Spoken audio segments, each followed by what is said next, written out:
सोचो एग्जाम से एक दिन पहले आप बिजनेस स्टडीज का चैप्टर खोलते हो और इतनी सारी हेडिंग्स देख के कंफ्यूजन हो जाता है कि क्या याद करें और क्या स्किप करें। टेंशन बढ़ जाती है कि इतना सब कुछ एक साथ कैसे रिवाइज होगा।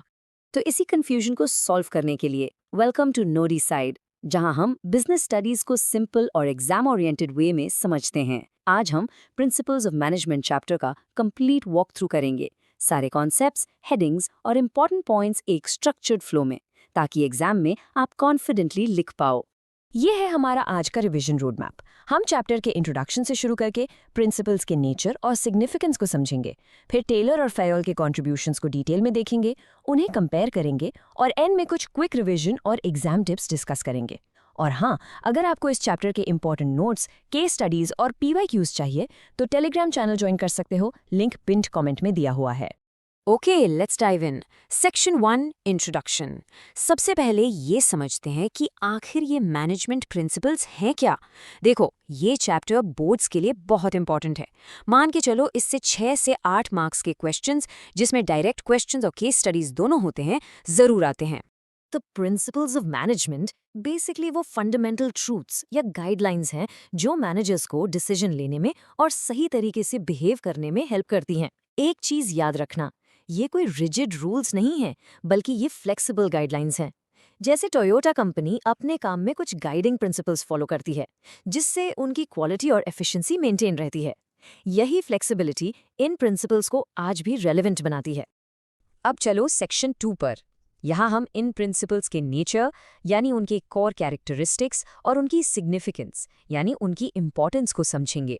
एग्जाम में ये टॉपिक 3 से 4 मार्क्स के लिए आ सकता है। तो इन प्रिंसिपल्स का नेचर कैसा है? पहला, ये यूनिवर्सल है, यानी हर टाइप की ऑर्गेनाइजेशन में, चाहे वो प्रॉफिट मेकिंग हो या नॉन प्रॉफिट, अप्लाई हो सकते हैं। दूसरा, ये जनरल गाइडलाइंस हैं, मतलब ये आपको हर प्रॉब्लम का रेडीमेड सोल्यूशन नहीं देते, बट एक डायरेक्शन जरूर देते हैं। तीसरा, ये फ्लेक्सिबल है, मतलब सिचुएशन के अकॉर्डिंग इनको मॉडिफाई किया जा सकता है। और चौथा, ये formed by practice and experimentation से बने हैं, यानी मैनेजर्स के रियल लाइफ एक्सपीरियंसेस का रिजल्ट है। So the crucial point is, ये इंपॉर्टेंट क्यों है? इन प्रिंसिपल्स को फॉलो करने से मैनेजर्स को रियलिटी की यूजफुल इंसाइट्स मिलती हैं। इससे कंपनी के रिसोर्सेज का ऑप्टिमम यूटिलाइजेशन होता है, यानी मिनिमम कॉस्ट में मैक्सिमम बेनिफिट मिलता है। और सबसे इंपॉर्टेंट, इससे मैनेजर्स साइंटिफिक डिसीजंस ले पाते हैं जो फैक्ट्स पर बेस्ड होते हैं, ना कि अंधे विश्वास पर। अगर हेल्पफुल लग रहा है तो एक बार हाइप कर देना, बाकी लोगों तक भी पहुंच जाएगा। चलिए अब आते हैं हमारे पहले मैनेजमेंट गुरु FW टेलर पर। इन्हें फादर ऑफ साइंटिफिक मैनेजमेंट भी कहा जाता है।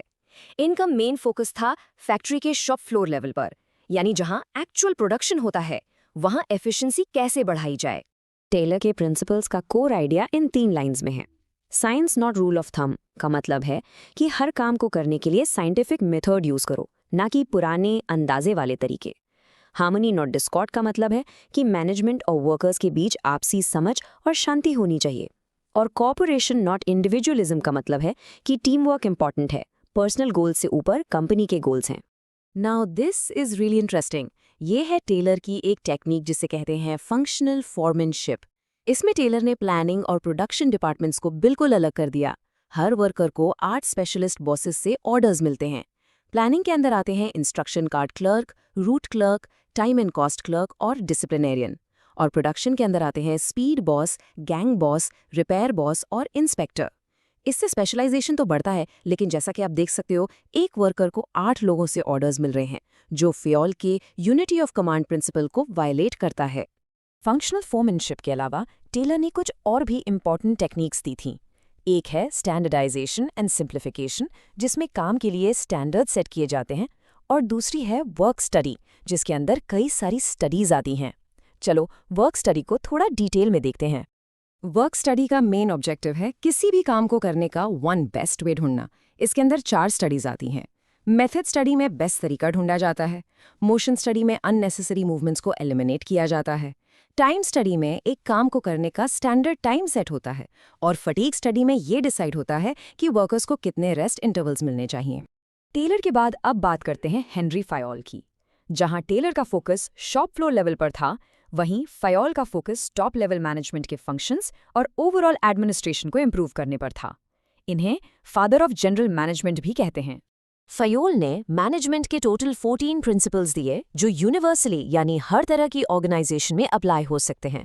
ये 14 प्रिंसिपल्स टॉप मैनेजर्स के लिए एक गाइड की तरह काम करते हैं। समझ आ रहा है तो हाइप कर देना वीडियो को, रीच पर जाती है। इन 14 में से कुछ सबसे इंपॉर्टेंट प्रिंसिपल्स हैं डिवीजन ऑफ वर्क, जिसका मतलब है काम को छोटे छोटे पार्ट्स में डिवाइड करना ताकि स्पेशलाइजेशन आए। फिर है एस्पिरिट डेकोर, जिसका मतलब है टीम स्पिरिट, आई को वी से रिप्लेस करना। और एक है subordination of individual interest to general interest, यानी ऑर्गेनाइजेशन का इंटरेस्ट हमेशा इंडिविजुअल के इंटरेस्ट से ऊपर होना चाहिए। ये दो प्रिंसिपल्स में स्टूडेंट्स अक्सर कंफ्यूज होते हैं। यूनिटी ऑफ कमांड कहता है कि हर एम्प्लॉय का सिर्फ एक बॉस होना चाहिए, इससे कंफ्यूजन अवॉइड होता है। फॉर एग्जाम्पल, एक सेल्स पर्सन को मार्केटिंग मैनेजर 10% डिस्काउंट देने को कहे और फिनेंस मैनेजर 5% से ज्यादा मना कर दे तो वो कंफ्यूज हो जाएगा। जबकि यूनिटी ऑफ डायरेक्शन कहता है कि एक जैसे ऑब्जेक्टिव वाले सारे एक्टिविटीज का एक हेड और एक प्लान होना चाहिए ताकि एफर्ट्स वेस्ट ना हो। अब आते हैं स्केलर चेन पर। इसका मतलब है फॉर्मल लाइन ऑफ अथॉरिटी जो टॉप से बॉटम तक चलती है। कम्युनिकेशन इसी चेन के थ्रू होना चाहिए, लेकिन इमरजेंसी में टाइम बचाने के लिए सेम लेवल के एम्प्लॉयज गैंग प्लैंक का यूज करके डायरेक्टली कम्युनिकेट कर सकते हैं, पर अपने इमीडिएट सुपीरियर्स को इन्फॉर्म करके। जैसे ई को अगर ओ से बात करनी है तो वो लंबा रूट लेने के बजाय गैंग प्लैंक यूज कर सकता है। अब आते हैं एग्जाम के एक फेवरेट क्वेश्चन पर, टेलर और फेयोल के कॉन्ट्रीब्यूशंस में क्या डिफरेंस है। ये कंपैरिजन आपको क्लियर अंडरस्टैंडिंग देगा और एग्जाम में हाई स्कोर करने में हेल्प करेगा। चलो इस टेबल को side by side break down करते हैं। देखो, टेलर का पर्सपेक्टिव था फैक्ट्री का शॉप फ्लोर लेवल, जबकि फेयोल का था टॉप लेवल मैनेजमेंट। टेलर का फोकस था वर्कर्स की प्रोडक्टिविटी बढ़ाने पर, जबकि फेयोल का फोकस था ओवरऑल एडमिनिस्ट्रेशन को इम्प्रूव करने पर।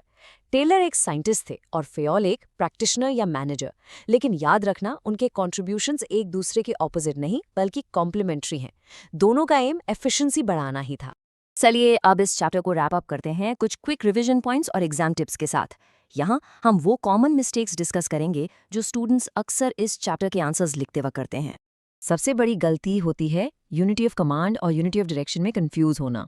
दूसरी गलती, टेलर की टेक्निक्स को फेयोल के प्रिंसिपल्स में लिख देना।